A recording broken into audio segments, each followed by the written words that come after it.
Paano kung ang taong pinatuloy mo sa iyong bahay, pinagkatiwalaan araw-araw at itinuring na bahagi na iyong tahanan ay siya ring magiging dahilan ng iyong pinakamalaking trahedya? Isang ordinaryong araw noong June 21, 2017, ang biglang naging simula ng isang kaso na yayanig hindi lamang sa bansang Singapore kundi maging sa Indonesia, kung saan isang mag-asawa ang natagpuan na wala ng buhay sa loob mismo ng kailang tahanan. Isang kaso na puno ng mga tanong, kontrobersya at mga detalyeng tila mas lalong nagiging nakakagulat habang mas lumalalim ang imbestigasyon.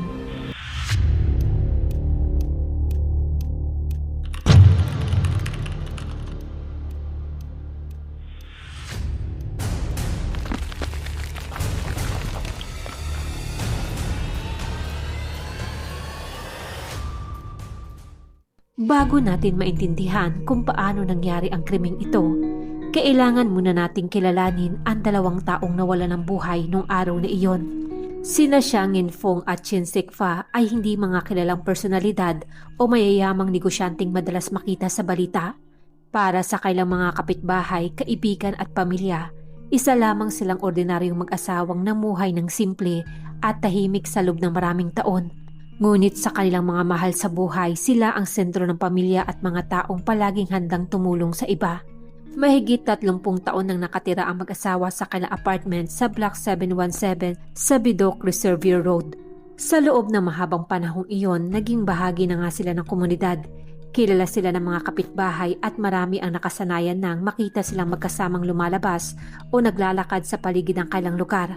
Dahil matagal na nga silang residente roon, halos lahat na nakakakilala sa kanila ay iisa ang sinasabi, mababait, magalang at mapagbigay silang tao.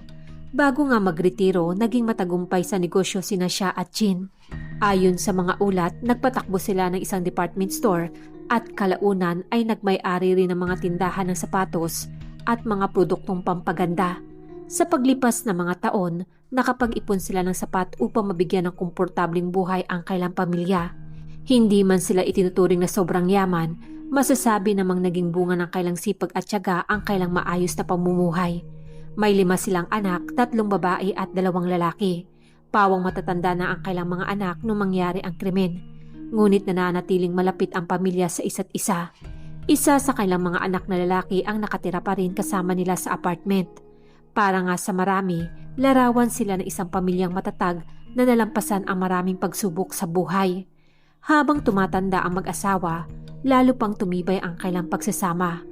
Ayon sa ilang mga nakakilala sa kanila, bihira silang makitang magkahiwalay. Kung makikita ang isa, malamang ay malapit lamang ang isa pa. Ngunit tulad ng maraming matatandang mag-asawa, hindi rin naging madali ang lahat para sa kanila.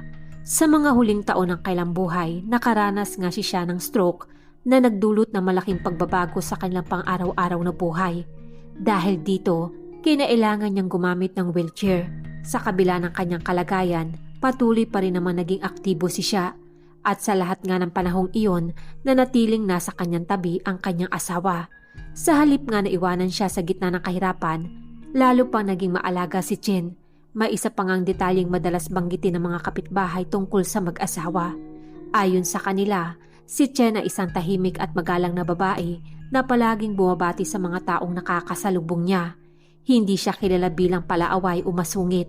Sa katunayan, maraming ang nagsasabing mahirap isipin na may taong magkakaroon ng matinding galit laban sa kanya.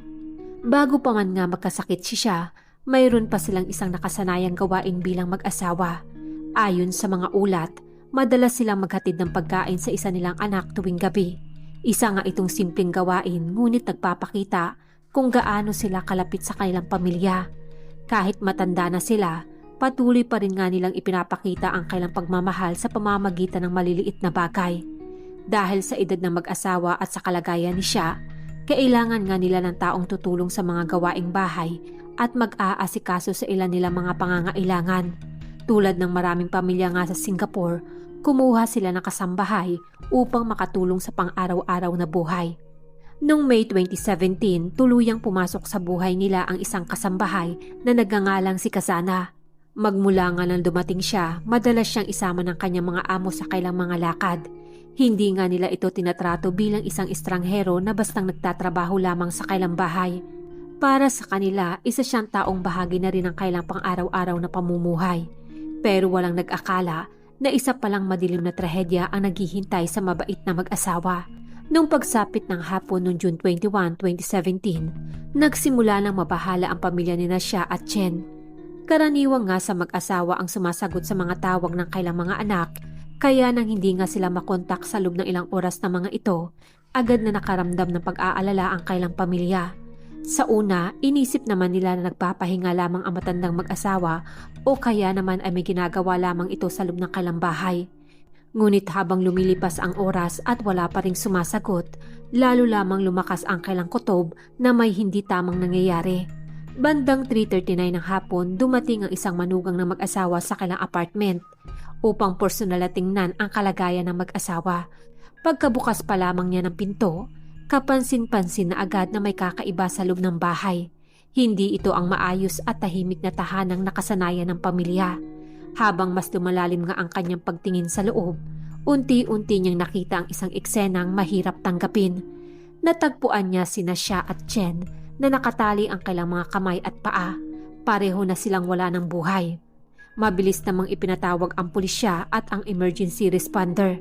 Ilang minuto lamang ang lumipas ay nagsimula na ring dumating ang mga otoridad sa lugar. Habang sinisiyasat nila ang apartment, agad nilang napagtanto na hindi ito isang natural na pagkamatay. Ang buong apartment ay tila hinalughog. Maraming drawer ang nakabukas.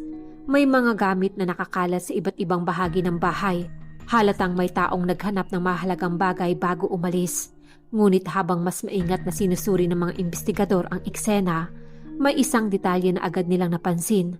Naka-on ang telebisyon. Hindi lamang ito basta nakabukas, naka-full volume pa ito. Para sa mga veteranong investigador, mahalaga ang detalyeng iyon. Hindi nga karaniwang iiwan ng mga matatandang residente ang telebisyon ng ganong kalakas. Lumitaw sa kailang hinala na sinadya itong gawin upang matakpan ang anumang sigaw o ingay na maaaring marinig ng mga kapitbahay habang nagaganap ang krimen. Nang isinailalim sa autopsy ang mga bangkay, lumabas ang mga detalyeng nagbigay ng mas malinaw na larawan ng mga huling sandali ng mag-asawa. Si Nasha ay nagtamo ng maraming pinsala sa kanyang katawan at sa ulo. Ayon sa naging investigasyon, paulit-ulit siyang sinuntok bago pa man siya hampasin ng isang kahoy. Ipinakita rin ng kanyang mga sugat na sinubukan niya pang lumaban at ipagtanggol ang kanyang sarili. Sa kabilang banda, si Chen naman ay nagtamo rin ng matitinding pinsala. Batay sa mga ebidensya, sinubukan niyang tulungan ang kanyang asawa habang nagaganap ang pag-atake. Ngunit dahil nga sa kanyang edad at pisikal na kalagayan, wala nga siyang naging laban sa sospek. Habang sinusuri ng mga eksperto ang crime scene, may isa pang mahalagang ebidensyang kanilang natuklasan. Sa loob ng banyo ng master's bedroom, nakakita sila ng fingerprint na may dugo. Agad nga itong isinailalim sa forensic examination. Kalaunan, nakumpirmang ang dugong nakita sa lugar ay kay siya mismo. Bukod pa dito, napansin din ng mga investigador na hindi basta lubid o anumang bagay na nakita lamang sa bahay ang ginamit upang itali ang mag-asawa. Ang ginamit ay raffia string, isang uri ng plastik na tali na karaniwang ginagamit sa pagbabalot at pagtatali ng mga bagay. Habang dumarami nga ang mga ebidensyang nakukuha sa loob ng apartment, napansin din ng mga pulis na maraming mahalagang gamit ang nawawala. Kabilang na nga dito ang mga alahas, relo, pera, cellphone, laptop at iba pang mga personal na ari-arian ng mag-asawa. Sa puntong iyon, tila malinaw na nga na may motibong pagnanakaw. Ang kailang kasambahay na si Kasana ay wala rin sa nasabing lugar. Habang patuloy na kinakausap ng mga pulis ang pamilya, mga kapitbahay at iba pang posibleng saksi, paulit-ulit ngang lumilitaw ang pangalan ni Kasana. Siya ang huling taong kasama ng mag-asawa bago nga sila matagpo ang wala ng buhay. Hindi rin siya makita kahit saan. Nagsimula ngang tingnan ng mga otoridad ang mga record ng immigration. Doon nila natuklasan ang isang impormasyon na magpapabago sa direksyon ng buong kaso. Wala na pala sa Singapore si Kasana. Ilang oras bago pa man nga matagpuan ang mga bangkay, nakalabas na siya ng bansa sakay ang ferry patungong Indonesia. Sa isang iglap, ang taong maaaring ang pinakamahalagang saksi sa kaso ay naging pinakapangunahing sospek sa pagpatay. Habang patuloy nga na sinusubaybayan ng mga otoridad ang bawat galaw ng pangunahing sospek, nagsimula ring lumabas ang mga tanong tungkol sa kanyang nakaraan. Sino nga ba si Kasana? Paano siya napunta sa Singapore? At ano ang nagtulak sa kanya upang masangkot sa isang krimeng ikinagulat ng buong bansa? Bago pa man nga lumabas ang kanyang pangalan sa mga balita, isa lamang si Kasana sa libo-libong migranteng manggagawa mula sa Indonesia na naghahanap ng mas magandang kinabukasan. Kilala rin siya sa pangalang Ana Abdul Muiz. Nung mangyari ang krimen, siya ay 41 taong gulang. Hiwalay sa kanyang asawa at may 4 na anak na umaasa sa kanya. Lumaki si Kasana sa Jakarta, Indonesia. Tulad ng maraming magulang, pangarap niyang mabigyan ng maayos na buhay ang kanyang mga anak. Ngunit hindi naging madali ang kanyang sitwasyon. Matapos ang pakikipaghiwalay niya sa kanyang asawa, halos siya na lamang nga ang umaako ng responsibilidad para sa kanilang pamilya. Ayon sa mga ulat, nagkaroon siya ng maliit na negosyo ng chicken rice sa Indonesia. Ngunit hindi naging sapat ang kinikita nito upang matustusan ang pang-araw-araw na pangangailangan ng kanyang mga anak. Habang tumataas ang gastusin, lalo siyang nahirapang pagkasyahin ang kanyang kinikita. Dahil dito, napagdesisyonan niyang mangibang bansa. Una siyang nagtrabaho sa Malaysia bago kalaunan lumipas sa Singapore noong 2017. Sa Singapore, libo-libong ang pamilya ang umaasa sa tulong ng mga foreign domestic worker upang maalagaan ang kailang tahanan, mga anak at matatandang kamag-anak. Ngunit sa likod ng sistemang ito ay may mga hamon ding kinaharap ng maraming migranteng manggagawa. Kadalasan nakatali nga ang kailang mga permit sa kailang employer. Kapag nawala na nga sila ng trabaho, maaari nga ring mawalan sila ng karapatang manatili sa bansa. Ayon nga sa investigasyon, isa si Kasana sa hindi naging maganda ang unang karanasan sa Singapore. Bago siya mapunta kina siya at Chen, mayroon muna siyang ibang employer. Doon umano nagsimula ang ilan sa kanyang mga problema. Batay nga sa mga record na kalaunang lumabas sa korte, sinabi ni Kasana na madalas umano siyang sigawan at pagalitan ng kanyang unang amo. Habang tumatagal, lalo umanong lumala ang kanyang stress. Nung pagsapit ng May 6, 2017, nagkaroon nga ng isang insidente na nagdulot ng matinding pag-aalala sa buong taong nakapaligid sa kanya. Ayon nga sa mga dokumentong iniharap sa korte, nagbanta siyang tatalon mula sa apartment kung hindi siya papayagang umalis sa kanyang amo. Dahil sa nangyari, agad na nakialam ang agency na humawak sa kanyang employment. Inalis nga siya sa kanyang unang employer at naghanap nga sila ng bagong pamilyang maaaring tumanggap sa kanya. Makalipas ang ilang linggo, nakahanap ang agency ng bagong employer para sa kanya. Noong May 25, 2017, nagsimula na siya magtrabaho sa bahay ni siya at Chen.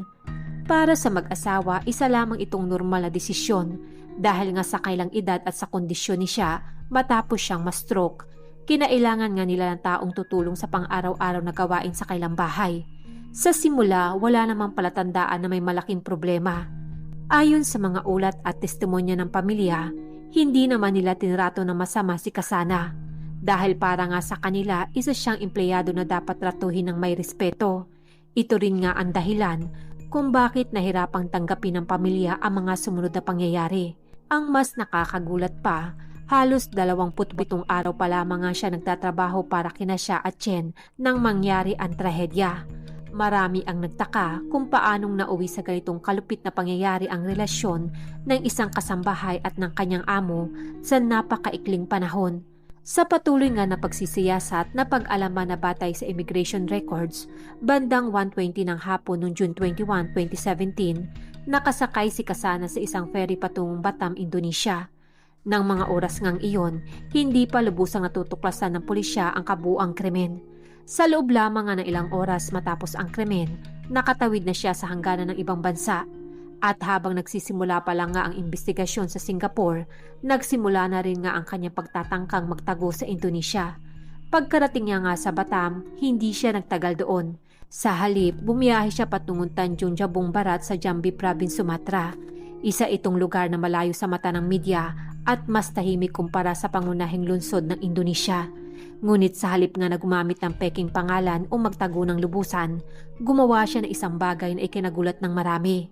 Nag-check-in siya sa isang maliit na hotel gamit ang kanyang tunay na pangalan. Sa puntong iyon, hindi pa nga siya nahuhuli ng mga otoridad. Ngunit habang lumalabas ang kanyang larawan at pangalan sa mga balita sa Singapore, Tila hindi niya lubusang naiintindihan kung gaano kalaki ang kaso na kanyang kinasasangkutan. Ayon nga sa mga ulat, madalas pa siyang pumupunta sa mga internet cafe sa lugar. Binabasa niya nga ang mga balita patungkol sa kanyang sarili. Habang hinahanap nga siya ng mga otoridad ng dalawang bansa, tila sinusubaybayan niya din ang bawat artikulo at ulat na inilalathala patungkol sa kaso. Isa sa mga taong nakapansin sa kanya ay isang 24 na taong gulang na lokal na lalaki. Madalas umano sila nag-uusap sa internet cafe at walang pag-aalinlangang ipinakilala ni Kasana ang kanyang sarili gamit ang kanyang totoong pangalan. Habang lumalabas nga ang mga balita sa telebisyon at internet, unti-unting napagtanto ng lalaki na ang babaeng kausap niya ay maaaring ang parehong taong pinaghahanap ng mga otoridad. Ngunit hindi lamang iyon ang dahilan kung bakit naging kahina-hinala ang kanyang kilos. Ayon sa ilang mga taong nakarinig sa kanyang pakikipag-usap sa telepono, may mga pagkakataong nagsasalita siya tungkol sa pagsisisi at pagtatanong sa kalagayan ng dalawang matanda. May mga nakarinig pa umano sa kanya na nagsasabing hindi niya alam kung buhay pa o patay ang mga ito. May mga pagkakataon din daw sinabi umano niya na nais siyang magsisi at manirahan sa isang pisantren, isang Islamic boarding school o religious learning center sa Indonesia, kung saan maaari nga siyang mag-aral at humingi raw ng espiritual na gabay. Nang sumapit naman ang June 27, 2017, 6 na araw matapos ang krimen, kumilos na nga ang pulisya ng Indonesia. Sinalakay nila ang hotel kung saan siya nagtatago. Nang halughugin ang kanyang silid, natagpuan ng mga otoridad ang marami sa mga bagay na iniulat na nawawala mula sa apartment na siya at Chen. Mas lalo pang naging matibay ang kaso nang matuklasang may iba't ibang uri ng currency sa kanyang pag-aari. Sa harap nga ng mga ebidensya, agad siyang inaresto ng mga kapulisan. Sa mga sumunod na linggo ng investigasyon, isang bagay naman ang paulit-ulit na binabanggit ni Kasana sa kanyang mga pahayag sa mga otoridad. Ayon nga sa kanya, nagsimula umano ang lahat dahil sa isang pasaporte. Itinago umano ng mag-asawa ang kanyang passport. Ayon din sa kanyang salaysay, matagal na umano niyang hinahanap ito habang nagtatrabaho nga siya sa bahay ng mag-asawa. Habang lumilipas nga raw ang mga araw, lalo umano siyang nababahala. Sa kanyang isipan, hindi nga siya makakaalis ng Singapore hanggat hindi niya nakahanap ang dokumentong iyon. Pagkatapos nga ng kanyang pagkakaaresto, sinabi niya sa mga investigador na isang araw ay nakita niya nga ang kanyang pasaporte sa loob ng kwarto ng anak ng mag-asawa. Nakatago umano ito sa isang aparador ng silid. Nang makita niya raw ito, may nabuo ngang umanong desisyon sa kanyang isip. Ayon sa kanyang salaysay, gusto niya nang umalis sa Singapore at bumalik sa Indonesia. Habang sinusuri naman ng mga otoridad ang kanyang mga pahayag, may isa pang detalye na lalong ikinagulat ng publiko. Ayon kay Kasana, nakakuha umano siya ng inspirasyon mula sa isang pelikulang napanood niya noon na pinamagatang The Revenger Queen. Sa kanyang sariling salaysay, sinabi niyang doon niya nakuha ang ideya na itali ang mag-asawa upang hindi nga siya mapigilan sa kanyang planong pagtakas. Nang lumabas nga sa media ang impormasyong ito, marami ang hindi makapaniwala. Paano naging inspirasyon ng isang pelikula ang isang planong magreresulta ng pagkamatay ng dalawang tao? Ngunit ayon sa kanyang kwento, sa puntong iyon, hindi pa niya umanubalak na pumatay. Ang plano niya lamang raw ay itali ang mag-asawa, kunin ang kanyang pasaporte, kumuha ng mahalagang gamit at umalis bago pa man may makapansin sa nangyari. Subalit, habang sinusuri ng mga investigador ang kanyang bersyon ng mga pangyayari, napansin nilang may mga bahagi nito na hindi lubusang tumutugma sa mga ebidensyang nakalap nila sa crime scene. Isa nga sa mga bagay na nagpataas ng pagduda ng mga otoridad ay ang paggamit niya ng raffia string. Ayon nga sa naging pagsusuri, hindi malinaw kung saan eksaktong nanggaling ang mga tali. Ngunit ipinapakita ng mga ebidensyang ito na ang paraan ng kanyang pagtali sa mag-asawa ay tila bahagi ng isang malawak na plano upang matiyak na hindi sila makakahingi ng tulong o makakapigil sa pagtakas ng sospek. Sa madaling salita, hindi lamang ito simpleng desisyong ginawa sa loob lamang ng ilang segundo. Hindi nga nagtagal sa matinding pag-iintroga sa kanya ng mga kapulisan, umamin na rin si Kasana sa totoong pangyayari ng araw ng krimen. Ayon nga sa kanyang salaysay nung araw ng krimen, nilapitan niya si siya habang ito ay natutulog sa loob ng kanyang silid. May dala nga siyang duct tape at raffia string na gagamitin niya sa kanyang plano. Una niya ngang tinakpan ng duct tape ang bibig ng matandang lalaki upang hindi ito makasigaw. Pagkatapos ay sinimulan niya na ngang itali ang mga kamay nito. Ngunit habang ginagawa niya nga iyon, bigla na lamang nagising siya. Nagulat ang matandang lalaki sa nangyayari at agad nga nagtangkang lumaban. Habang nagpupumiglas siya, unti-unting natanggal ang duct tape na nakatakip sa kanyang bibig. At nang magkaroon nga siya ng pagkakataon, nagsimula na nga itong sumigaw. Marahil nga sa mga sandaling iyon, umasa siyang may makakarinig sa kanya. Ngunit ayon nga sa mga natuklasan ng mga investigador, handa si Kasana sa posibilidad na iyon. Agad niya ngang binuksan ang telebisyon at itinaas ng todo ang volume nito.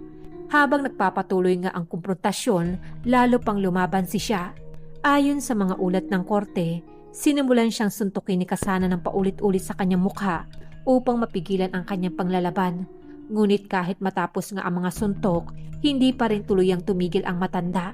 Dito umano kumuha si Kasana ng isang kahoy at sa mga sumunod nga na sandali, paulit-ulit niya itong ipinok sa ulo ni siya hanggang sa tuluyan na nga itong tumigil sa paggalaw. Ang mga sugat na natagpuan sa katawan ni siya ay nagpakita nga kung gaano karahas ang naging pag-atake sa kanya. Ngunit habang nangyayari ang lahat ng ito, may isa pang tao sa bahay ang nakasaksi sa mga huling sandali ni siya, ang kanyang asawang si Chen. Sa kabila ng kanyang edad na 78 taong gulang, hindi siya nanatiling nakatingin lamang. Sinubukan niya ngang tulungan ang kanyang asawa. Ayon sa salaysay nga ni Kasana, itinulak siya ni Chen mula sa likuran habang nagpapatuloy ang kaguluhan. Para nga sa isang matanda na halos 80 taong gulang na, isa itong desperasyong pagtatangkang iligtas ang kanyang pinakamahal na asawa. Ngunit wala naman siya naging laban sa mas bata at mas malakas na sospek. Matapos siyang itulak pabalik, bumagsak nga si Chen malapit sa bahagi ng banyo. Habang nasa sahig, tinalian din ni Kasana ang kanyang mga kamay at paa. Ngunit kahit nakagapos na, hindi pa rin umano tumigil si Chen sa paglaban. Ayon sa naging findings ng State Coroner ng Singapore na si Kamala Punumpalam, patuloy ngang lumalaban at nagpupumiglas si Chen habang nakahandusay ito sa sahig. Sa pagkakataon namang ito, humawak sa lababo ng banyo si Kasana para magkaroon siya ng balanse. Paulit-ulit niya umanong inapakan ang matandang babae hanggang sa tuluyan na nga itong hindi na gumalaw. Ito ang isa sa mga bahagi ng kaso na pinaka nagpayanig nga sa publiko. Maraming tao ang nahirapang tanggapin na ang isang 78 taong gulang na babae ay nakaranas ng ganong uri ng karahasan habang sinusubukan niyang iligtas ang kanyang asawa. Sa loob lamang nga na maikling panahon, pareho nang walang buhay sina siya at Chen. Ngunit hindi pa nga doon natapos ang nangyari sa apartment. Matapos nga ang pag-atake, nagsimula namang tipunin ni Kasana ang mahalagang gamit sa loob ng bahay. Isa-isa niya ngang kinuha ang mga alahas, relo, pera, cellphone, laptop at iba pang mahalagang ari-arian ng kanyang makita. Habang patuloy ngang iniimbestigahan ang kaso, nagsimula na ring isipin ng maraming tao na malapit nang makamit ang hustisya para kina siya at Chen. Sa mga sumunod nga na buwan, natuklasan naman ng mga otoridad ng Singapore na may malaking balakid sa kailang plano. Bagamat may umiiral na extradition treaty sa Singapore at Indonesia noong mga panahong iyon, hindi pa ito ganap na naaprubahan ng parlamento ng Indonesia. Dahil dito, wala pa itong legal na bisa. Bukod dito, umiiral din sa Indonesia ang tinatawag na nationality principle. Sa ilalim ng prinsipyong ito, maaaring litisin ng Indonesia ang sarili nitong mamamayan para sa mga krimeng ginawa sa ibang bansa kung ang sospek ay nasa loob na ng teritoryo ng Indonesia. Dahil dito, hindi na naibalik si Kasana sa Singapore. Sa halip, sa Indonesia na nga ginawa ang paglilitis. Nung pagsapit ng 2018, nagsimula na nga ang kaso laban kay Kasana sa Jakarta. Kinasuhan siya ng planadong pagpatay at pagnanakaw. Sa buong paglilitis, nagtulungan ang mga otoridad ng Singapore at Indonesia. Nagbahagi ang Singapore Police Force ng forensic evidence, mga ulat ng investigasyon at iba pang mahalagang dokumento upang mabuo ang kaso. Sa huli, napatunayan nga nagkasala si Kasana. Hinatulan siya ng habang buhay na pagkakakulong, pero makalipas lamang ang ilang panahon, umapila si Kasana sa mas mataas na hukuman at doon nga muling nagulat ang publiko. Binago ng Jakarta High Court ang kanyang sentensya. Mula sa habang buhay na pagkakakulong, ibinaba ito sa 20 taong pagkakabilanggo. Mas lalo nga naging controversial ang desisyon dahil walang malinaw na paliwanag kung bakit ibinaba ang kanyang parusa. Para sa pamilya ng mga biktima, pakiramdam nila ay kulang ang 20 taong pagkakabilanggo para sa 2 buhay na nawala. Dahil ibinaba nga ang kanyang sentensya, posibleng makalaya si Kasana sa taong 2038 kung walang magiging pagbabago sa kanyang hatol. Sa huli, hindi alahas, pera o anumang mamahaling gamit ang pinakamalaking nawala nung araw na iyon. 2 buhay ang tuluyang nawala, 2 magulang, 2 taong buong buhay na nagsumikap para sa kailang pamilya. Sina Cha at Chen ay inaasahang guguguli na lamang ang kailang mga natitirang taon ng mapayapa sa tahanang ilang dekada nga nilang pinundar. Ngunit sa halip, doon mismo nagtapos ang kailang buhay sa isang paraan na hindi kailanman inakala ng lahat. Minsan, ang pinakamalungkot na bahagi ng isang krimen ay hindi ang mismong pagpatay, kundi ang mga taong naiwan na habang buhay ay magdadala ng sakit at pangungulila. At marahil sa kaso ni Xia at Chen, iyon ang sentensyang pinakamahirap pagdusahan, ang mawala ng mga mahal sa buhay na hindi na kailanman makakabalik pa. Maraming salamat po sa panunood ng aking video sa gabing ito. Kung nagustuhan niyo po ang kwento ko, pwede po ba akong makahingi ng like at mag-subscribe na rin po kayo kung hindi pa po kayo nakaka-subscribe sa aking channel para lagi po kayong updated sa aking mga susunod na kwento. Ako po si Denise, and see you in my next video.